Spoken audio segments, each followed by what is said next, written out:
I've been given this Jabe soldering station here. It's the UD-1200. It's been given me for free by Banggood for purpose of review, so thank you much Banggood for sending it to me. Let's have a look at it and see how good it is. It's a nice decent box on it, so it says quality to start with. Warranty card, instructions, power cable, although wrong one for my country, earth lead clip, soldering iron wand, little handpiece. Here's the actual iron, it's all vacuum packed, shrink wrap thing, and in here we've actually got 3 tips which are mounted in here. So I'll stop some rattling around.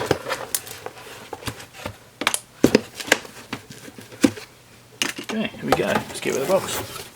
So to start with, let's have a look through the instructions, get that out of the way, because then I don't have to look again, because I won't. Oh look, Chinese, Chinese, Chinese.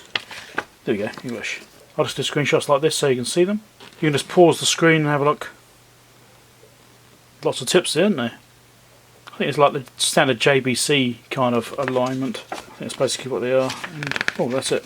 So like I said, this power cord is no good to me. It's the wrong kind because these aren't the power points that I have here. But it doesn't matter that much. It's just a standard ISC cable, so not a big deal. I've got plenty of them.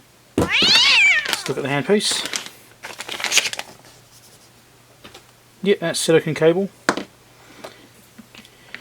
It's called a 2245 UD. It's a bit like a DIN connector, isn't it? So there's that. So we've got 3 tips here. So it's got a fine tip there. This one here, which is, that one is, I'm spinning the wrong one. What's the angle tip? And this one here is a knife tip. That's what you couldn't see before. It's a knife. So not a bad little selection for a start, but these are quite fine tips. I think I have to get some heavier tips for this as well, because I do sometimes you need quite big tips. We've got this earth clip that comes with it. So it's basically a single banana plug. It's a single banana. Is it? Yes, it is. And it's got this crocodile clip on there as well. So if you've got, like my power supply over here has got a earth connector on it. You see I've already got one of these going in here, which goes to my anti-static mat. So I could do the same thing with that right there, so that's how you can ground it out or provide a ground for other equipment. I don't need to do that, I've already got grounds around the place, so that's fine. It's a pretty heavy thing. Yeah, it's pretty heavy, this thing. I don't know, it probably weighs a couple of kilos actually. Does it say what it weighs in here? Now I actually want to go back and read it. 2.85 kilos, there we go. So the tip will do, well, that's sitting there quite nicely. And you've got these extractor pieces here for the tips. I'm not quite sure what 10, 45 and 10 mean. Right, this will plug in through the back. Like that. Let's stick a tip in, let's stick in the knife tip.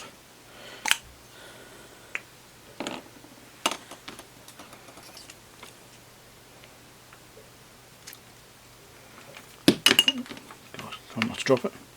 I'll get that orientated in the right way, because you know, follow the natural flow of the iron. This is a plastic handle, it's not a foam or rubberized handle, it's actually just plastic. Probably the same plastic that's out of. Actually this is more rubber than this is. So if you like a rubberized handle, then you might need to adapt this slightly, but actually feels a bit slippery for my liking, because it does have these little grooves in there to help with grip, but I think I prefer something a bit more rubbery, so it's just a bit more cushioning. I just like that. Little cleaning pad here, sort of like a silicone pad to wipe it on, and a sponge, and we've got a brass cleaner tip, or tip cleaner in there as well, so you can shove it in there like so. Seems fine. Let's plug power in and we'll see what happens. Banggood usually give me discount codes and stuff like that for items that I'm doing reviews on, so make sure you check out the links down below for discounts, or at the very least a link to their website to look at this item and potentially buy it if you're looking for a decent iron. I like this, it's looking pretty good. Build quality looks good, it looks like a decent unit. I reckon this has got a decent life ahead of it. It seems good. So I have the power cable plugged in the back. We'll turn power on over here. 227 volts, that's fine. We've got my hopper meter over here, which you can probably just see. And that is currently sitting about 0.3 watts. Now it's gone again. Screw, it's not even turned on yet. Okay. Right, so I've just adjusted my setup slightly to get a slightly better shot of that. Now my first gripe is already shown up. I really hate power switches on the back. I want a power switch on the front, like here, you know, on the top, even on the side is okay. You know, there or something like that. No power switch on the front. The power switch is on the back. So if you put this at the back of your desk, you've got to reach right over to try and fumble around, find the switch. Now I can find it. That's actually pretty easy to find. I don't like power switches on the back of gear. I like it on the front. If you've got a power switch on the back, why aren't these on the back as well? Because you use these as well. I mean, you may not even touch these when you turn the iron on, but if you want to turn the iron on, you're definitely going to touch the power switch. So that should be on the front. Pick right. Okay. Display is a bit hard to see from this angle. Let's pull the... Oh, I failed. Is it just tape? Nothing on it?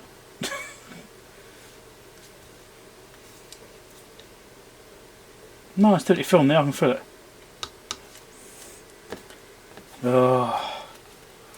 Anyway, for me to see this display, I've got to tip it down like this. I'm basically at the same angle as the camera right now. So what the camera can see is basically what I can see as well. Apart from the glare. You tip it down, now I can see it. That's a nice display there like that. So that, although it's angled, it's not really angled enough. Because from this angle it's basically really hard to read. No, I don't like that. That angle was awful. So I've removed the film, which makes it a little bit easier, but this display is optimised for this viewing angle. Most of the displays have got like filters and stuff in them, so that filter, I'm actually seeing like mirroring. I can see the digits twice, which is reflecting off the back as well. As I bring it down, it gets okay. You know, so it's like, I mean, you're seeing the same thing here. Alright. So it's really mirrored there, and as you're giving it down, and suddenly it starts to come right, and there's okay. There's a nice display, right? That's the angle it needs to be nice at. So although they have angled this, but if you're sitting down like I am, that's no good. Disappointing. Okay. Right. It's got sensing, so when you put it away, it goes into standby. I do like that. That's nice. So you're currently doing like 7.3 watts whilst it's idling like this. And with heating, 80 watts. And it gets up there really quickly. Nice. I do like that part. Don't like the display, don't like the power switch on the back. It doesn't want to move anywhere. You know, that will not move. Doesn't matter how hard I shove that, it ain't going to move. So that's quite good. So we've got this tip puller thing here. Hibernation. Oh, it detects when I shove it in there. So I shove it in here, it actually shuts right off. If I'm just touching that, it detects it. Maybe it's detecting this thing being grounded. Maybe it's detecting these being grounded. So if I just touch it on there, yeah, that's dropping down. So it's detecting, it's obviously got a connection, an electrical connection to these tips, to these holders here. So that holder there and this one here, obviously got electrical connections back, and it's detecting the ground from the tip in order to shut it off. That's quite nice. Okay, so I've put the tool in there, pulled it off, and it's detected no tool. It says it, you can see it there, it says no tools. I guess that means I can shove it back in like that, can I? Yes, I suppose I can shove that in there and then use that to turn it maybe. Feature wise it looks quite nice. The actual usability of this part, that looks good. That's well thought out. Display could have been, you know, another 15 degrees angle in order to solve that, you know. If that was up by that much, that display would be good then. Small oversight. It's a shame. So heat up time on this thing is actually pretty good. I'll do my soldering iron test here. We'll see what temperature we're actually getting. So I'll pull this out, see how quickly that goes up. 50 from 200, like that. That's pretty good. So let's get some leaded solder here. Put some on the tip. We haven't tinned it yet, so we should do that. Get that clean. More in there. Now, let's put this on this junction here, and we'll see what we get out of the actual iron tip. 333, 35. So it looks like it's slightly out of calibration there. It's like 335. Looks like the highest it is there, 335. So 15 degrees out, but that could be the actual tip itself rather than the station. Depends on the tip. In fact, let's find out. Let's unplug this tip. And what I actually want to do is a second test with heat up time. So let's get this curved tip. Let's turn the station off. We'll put this curved tip in.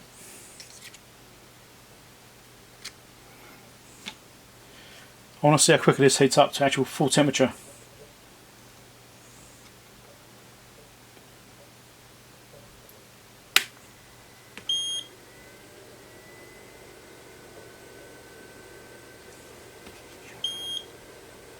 Station says it's done it. So does that. And also says 336. So that's pretty quick. I didn't actually see what the actual time was, but that was fast. It's a very fast heat up time. And the temperature was exactly the same.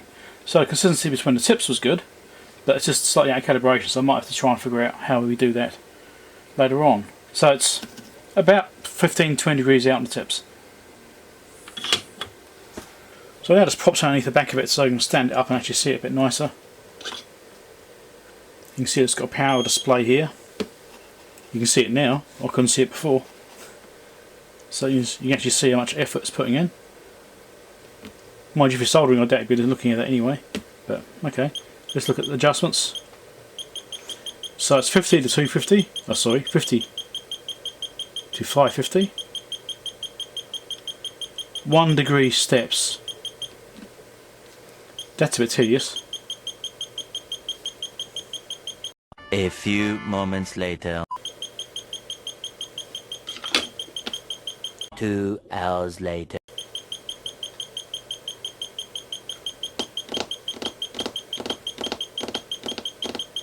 1 eternity later.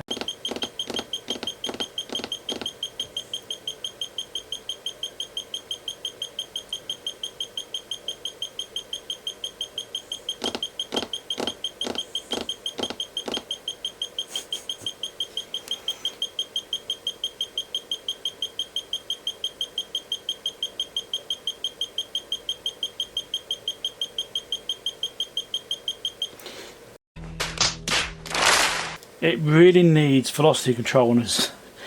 Why? Soldering irons have a 1 degree Celsius setting range.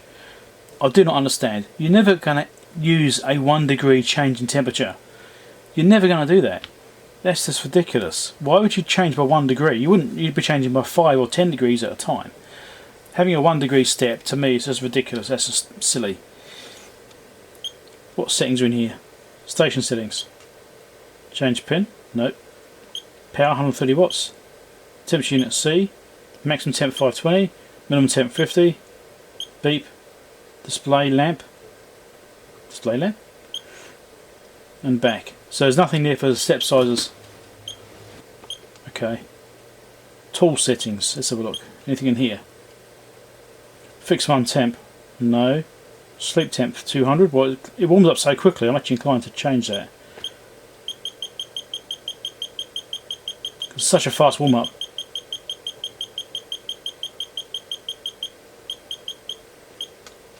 $150. Sleep delay. No. Stop delay 30 minutes. I guess that means it will turn off completely. Temperature adjustment. We've got a tuning range in here. Temp level set. What does that do?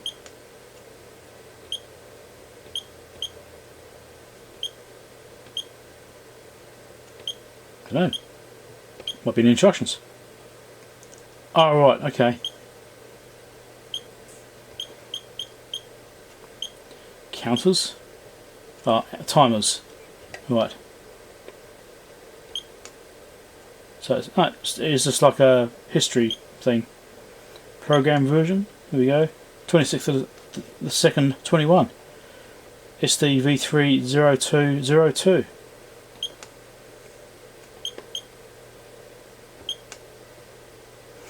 Okay. I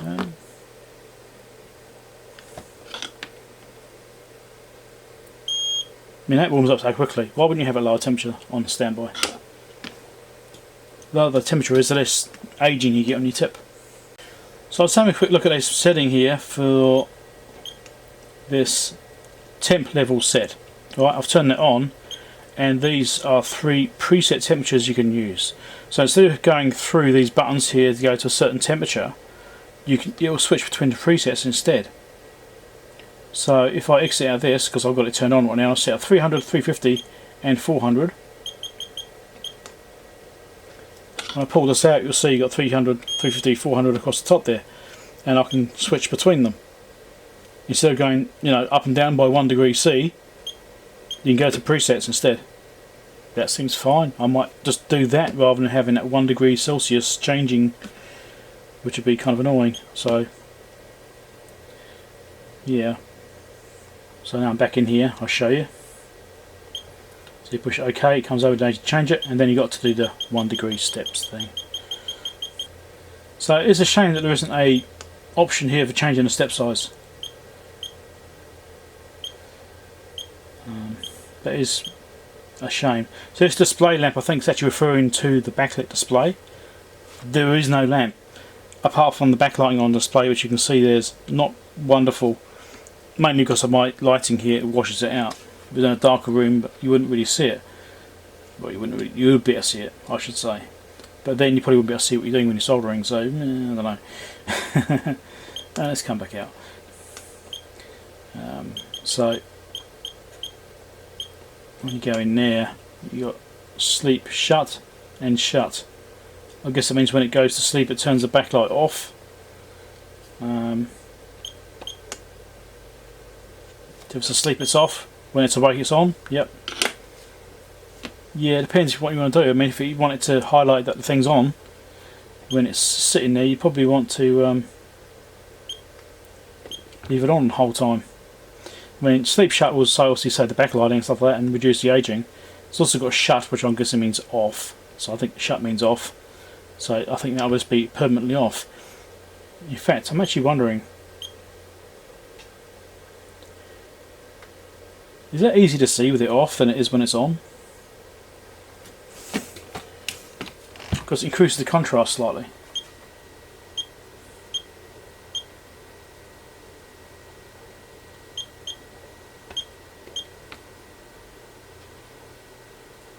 But it's actually easy to see with the lamp turned off.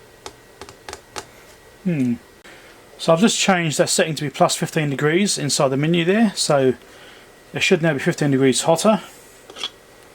Let's see what we get.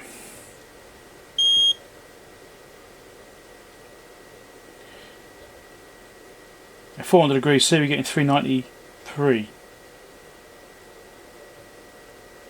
That's not bad. It's a bit better than 350, so we're comparing apples with apples, so let it cool down a bit. I'll check it again. Let's try this again.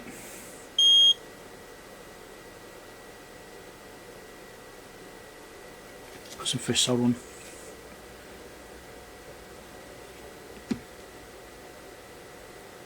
Yeah. 346. Let's go in here and tweak that some more.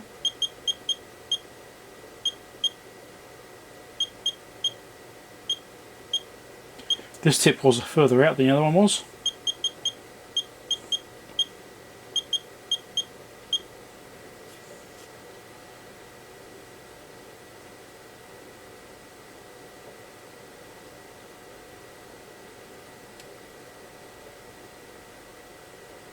There you go, 350. So this tip is now basically bang on. I'll try the other one again.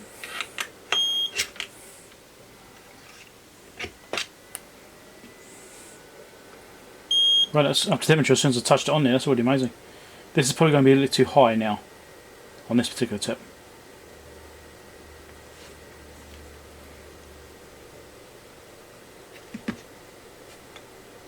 Not by much, only a degree or so. Fine, I think I'll leave it at that, 20 degrees out. It's interesting the way it is 20 degrees out. Wouldn't have expected that, but oh well, it is what it is. So I don't know if you can actually hear it, but this thing actually has a fan. I don't know if you can hear it on camera or not. But it does have a fan on the back. If I cover it, it's not too obnoxious, but it would be nice to not have a fan. But then it does seem to be a fairly high powered station. I mean, it comes up to temperature really quickly. It's impressive. So thinking about these little slots and stuff in here, those are actually for when you're putting a tip back in again. So when you're inserting a tip, You don't push it down hard in that base piece, just get it kind of in, and then you use these to actually push them fully home. So make sure they're fully inserted. That's what those are for, in case you don't know. So really I should actually be doing a soldering test on this. I should actually solder something. Yeah, I need something to solder. I don't really have anything here. So I've got this old junk ball, which is an old battery charger system. And this sandwich blew up, and I was actually asked to fix this a while ago, and I actually couldn't resolve it. It was a bit too far gone. I couldn't actually get it working. But I thought we'd use this as a test bed for doing some soldering or desoldering or something. Do this. So I've got the curved tip on here. Let's see how this does without any fresh solder.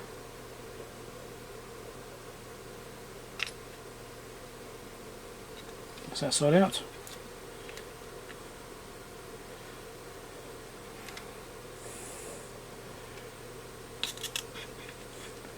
It's coming.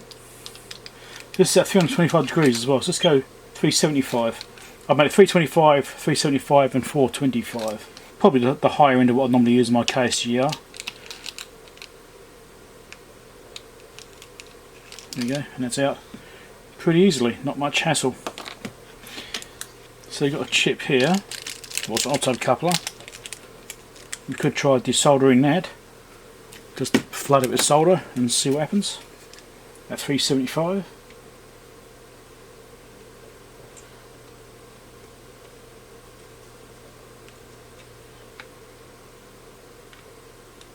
The solder's vanished onto the other side of the ball. So let's get under there. This is really rough. I'm not doing a nice job of actually doing desoldering. The tweezers have bent up. Because I haven't fixed it from the last time I did that.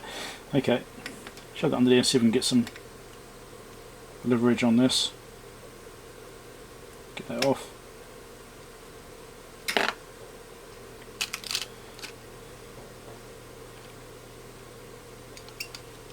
Yep, that's coming for on. These tweezers are absolutely knackered. I've got to bend that straight again. Right, so let's do this big thermal pad here. So I'm doing 325. I've tipped it up so you can see the power meter. Otherwise you can't see it because of, I've got a roller solder at the back of it to tip it up so you can actually see the thing. So this is the knife tip now. I did change tips over just now. At 325, give a fresh solder on to get it started, and then we'll see how this goes as far as thermal mass and how it handles it.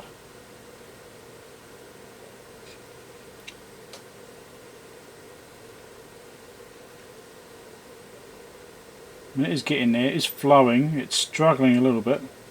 This temperature's a bit low for this big pad. It's sort of, it's not even putting full output into it. So, it's not too bad. Let's go 375.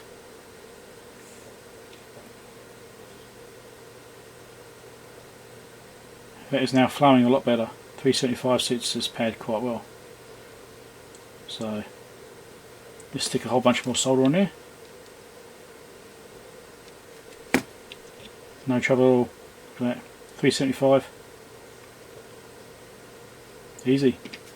Before 25.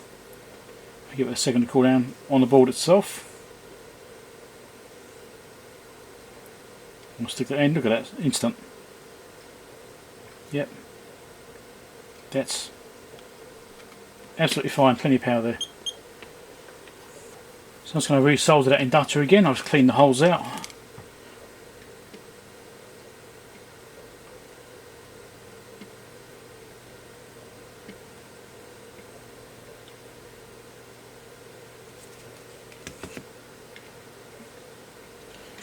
There's that 325, the lowest temperature I've got set on there. That's flowed through, looks fine. Seems to look alright, even with the lower temperature setting. So something we should check for is the earthing of the soldering iron tip. I expect it is earthed, but let's find out. Let's go to there. Yep, and to there. Nothing, but that's because it's got probably probably 1 mega ohm resistor or something in there. So let's have a look at that. Let's do resistance instead. There we go, 1 mega ohm resistance to the port on the back. That's accepted, so resistance here to here. 1 ohm or so, this is tips are 0.08. Let's check it here. Yeah, about 1 ohm resistance from the tip to the earth pin on the plug, so it is earthed. So that's all fine. Anyway, we're going to pull it apart and have a look. Let's look inside here. So we have a self-tapping screw. That's probably why it's so tight to get out. It took a bit to get these out. There's this one here, which I'm not sure I don't actually need to take out. I think that one should stay. It's definitely hard to get going.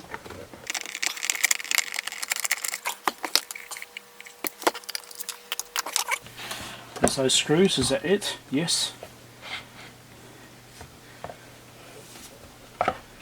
Okay. So that's interesting, I've done this. So I guess that is holding that cup on there. Right. So, big transformer. Fairly warm. Let's find out how warm actually. That's saying hottest is about 40 degrees in there.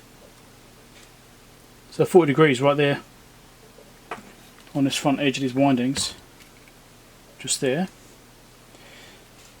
The top is still about 40 degrees on the top as well, so yeah, okay. So the transformer is about 40 degrees. And that's with that fan running all the time, so that's obviously why I've got a fan in there. And here's a look down the back here, you can see it's got these crimped terminals there, all insulated properly, all looking nice. There's the fan, it's got a small fan, it's not very big, obviously doesn't need a huge amount. What I'm wondering about is airflow, so it's got a fan there, so you've got a small vent underneath about halfway across the transformer, so it's like the middle of the transformer will get airflow, so from like there back will get airflow. Really it should be slotted in the front here, because if it's slotted in the front then you will actually get airflow across the transformer, so the slots aren't in the ideal place, it should be further forwards. That's not great. So there's that sensing wire which is on that assembly in the back there, which senses when you've got a tip change going on. It runs up to here. There's another wire here which obviously runs up to the cradle at the top to detect when you put it to sleep. So it all looks nice enough. Circuit board looks nice, and the beeper actually is already muted.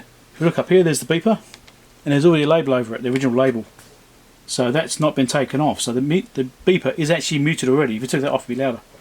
Yeah, and there's the earth tab there with the wire which disappears around somewhere. Yeah, that wire is actually a series resistor. I can see there's a lump in this, like a heat shrinked resistor wire, so that's going straight to the earth pin through that resistor. So it goes from that post through a resistor straight to the earth pin. You can't get much better than that, really. So these housings are definitely not metal. If it seemed like metal, but it's not. It's just, that must be glass reinforced. It looks quite a rough pattern inside, and it's scratchy. So I think that's fiberglass reinforced, or glass fibre reinforced, rather than glass bead. I'm looking for any markings inside for the plastics, but there's nothing there that I can see. But it's a nice heavy unit. Obviously the weight's all coming from this transformer here. That's where the weight is that thing. This says, on the circuit board over here, says JASD 2020. And interestingly, there's like a missing component up here. Obviously there's something they decided to didn't need in the end, or maybe it's an optional part or something. Marked as U5, 8-pin device. I don't know where that would have been. It's got componentry going to the legs, but there's no component there. So you have to wonder what that was actually for. Okay, well, it seems fine. Construction looks alright. Yeah, seems fine. But the fact that it's got a plastic casing is a good thing, because it gives me the potential to modify it. Like I said before, I want a power switch on the front of the unit, not on the back. That might be something I have to do. So I was just having a close look at this switch, sort of preparing my mind for this particular modification if I do it, which is likely. It's actually a dual pole switch. It's switching both the line and the neutral at the same time, which is good. Dual switching. So next I'm just looking at where I could potentially put a switch. Now because this front does slope backwards and get smaller, you need to put it right here on this bottom corner in order to get into this space here, or mount it on the bottom edge here. Maybe go on the side as well, maybe just here. Not sure, but there's not a lot of room. Although actually no, I take that back. When it's in place it goes up vertical, so maybe it will be okay. There's room to put a switch on this front panel just here on this corner. That's a future project. So what I've been inclined to do to put an extra switch on here in the front is I'll actually take the line switch wire off. I'll leave the switch in the back intact and run that wire, just loop it around to the front and then run a new wire from the front back to that switch.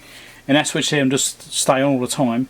Unless I could get a 2-pole switch which will fit in that space, but I've got switches which are single pole which will do the job and then a bit smaller, so I'm inclined to use that.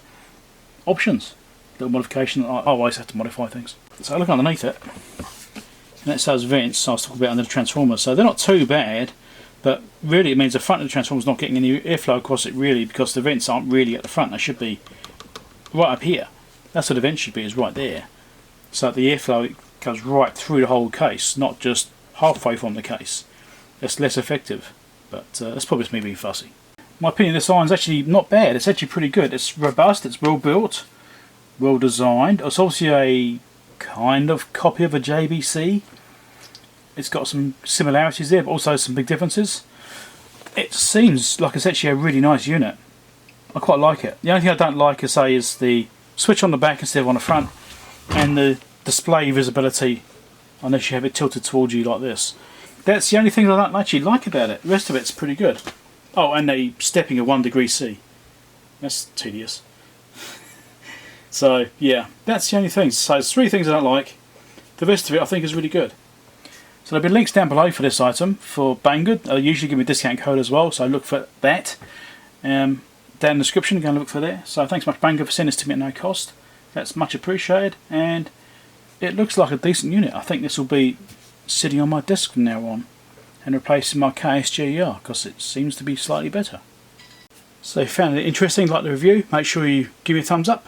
Remember to subscribe if you've not been here before, and also click the bell icon if you want to get notifications about my future videos. Bye.